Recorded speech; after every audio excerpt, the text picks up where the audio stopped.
औरत हूँ मगर डट के तेरे दर पे खड़ी हूँ, मैं जान बचाने के लिए सबसे लड़ी हूँ। गुर्बत ने मेरी मौत का सामान बन गया, मैं ज़िंदगी के खातिर खामोश खड़ी हूँ। हेलो एवरीवन, अस्सलाम वालेकुम, नमस्कार, आई एम फजल आलम। दोस्तों, आजकल हमारे देश में गरीबी और बेरोज़गारी की समस्या दिन ब दिन बढ़ती जा रही है, जिसके कारण न केवल हमारे देश के बेरोज़गार युवा बल्कि हमारी देश की बेटियां भी अपना वतन हिंदुस्तान छोड़कर अन्य देशों में काम करने पर विवश और मजबूर है। केरल के ज़िला पलक्कड़ की रहने वाली निमिषा प्रिया की एक दिल दहला देने वाली कहानी है। निमिषा प्रिया बचपन से ही वह मेहनती लड़की थी। वह अपने माँ बाप का बहुत ध्यान रखती थी। वह धीरे धीरे बड़ी हो जाती है। वह पढ़ लिख करके अपने ज़िला के एक हॉस्पिटल में नर्स के रूप में काम करने लगती है। उसकी माँ भी गरीबी की वजह से किसी के घर जाकर काम करती थी। निमिषा प्रिया अपनी घर की गरीबी और मजबूरी को देखकर साल 2008 में अपना वतन हिंदुस्तान छोड़कर यमन का सफ़र करती है। यमन जाने के बाद यमन की राजधानी सना के एक अस्पताल में नर्स के रूप में काम करने लगती है। कुछ वर्ष काम करने के बाद वहाँ एक तलाल अब्दो मेहदी नामक एक व्यक्ति से दोस्ती हो जाती है, जो हमेशा उस हॉस्पिटल में अपने इलाज के लिए आया करता था। उससे बातचीत होने लगी। उसके साथ निमिषा प्रिया एक बार भारत को भी आई।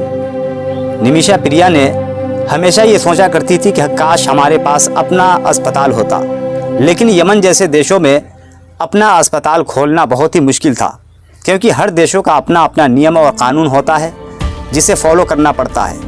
यमन का कानून था कि वहाँ लोग नौकरी तो कर सकते थे, लेकिन अपना अस्पताल खोलने के लिए एक सहयोगी पार्टनर की ज़रूरत पड़ती थी।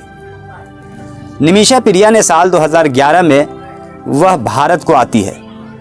भारत में आने के बाद टॉमी थॉमस नामक एक गाड़ी चालक व्यक्ति से शादी कर लेती है। शादी करने के बाद वह अपने पति के साथ फिर से यमन लौट जाती है। यमन में जाने के बाद उसके पति टॉमी थॉमस ड्राइवर जैसे पेशा में लग जाते हैं और निमिषा प्रिया भी उसी अस्पताल में फिर से काम करने लगती है। निमिषा प्रिया सोचती है कि अपना हॉस्पिटल हो जाए।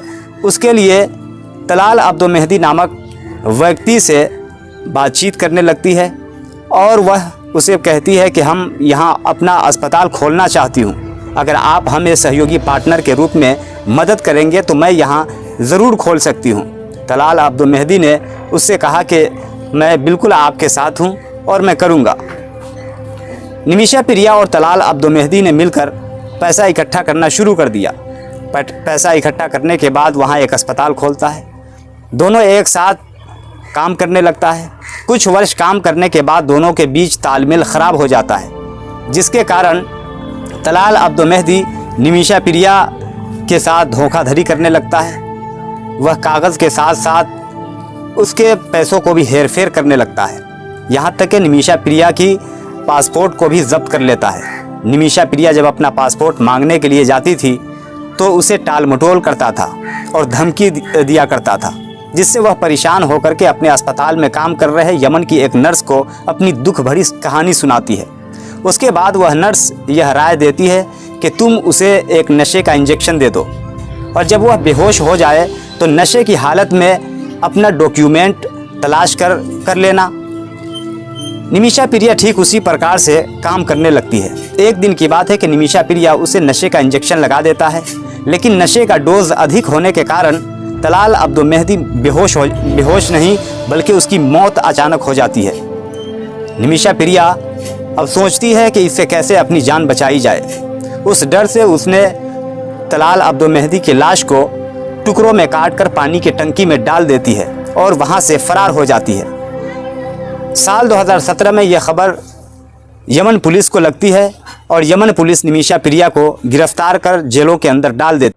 यमन की अदालत में लंबे समय तक मुकदमा चलने के बाद साल 2020 में निमिषा प्रिया को मौत की सज़ा सुनाई जाती है। मौत की सज़ा की खबर जब उनके घर वालों तक पहुंचती है तो उनके घर वालों के होश उड़ जाते हैं। उनकी मां अपनी आंखों में आंसू लिए सरकार के साथ साथ लोगों के बीच अपनी बेटी की ज़िंदगी बचाने के लिए दर बदर भीखे मांग रही है कि काश कोई मेरी बेटी की जान बचाए। जिस निमिषा प्रिया ने अपनी घर की मजबूरी और गरीबी को मिटाने के लिए अपना वतन छोड़कर यमन का सफ़र की थी, आज वह ज़िंदगी और मौत के बीच फंसी हुई है। जैसे जैसे दिन बीतता जा रहा है, निमिषा प्रिया की ज़िंदगी मौत के करीब होती जा रही है। इसलिए सरकार को चाहिए कि सरकार उनके घर वालों की पूरी मदद करे ताकि निमिषा प्रिया की जान बचाई जा सके। तो दोस्तों, आज के लिए इतना ही। अगले वीडियो के साथ फिर मिलेंगे। हमारे कमेंट सेक्शन में अपनी राय ज़रूर दीजिए। नमस्कार।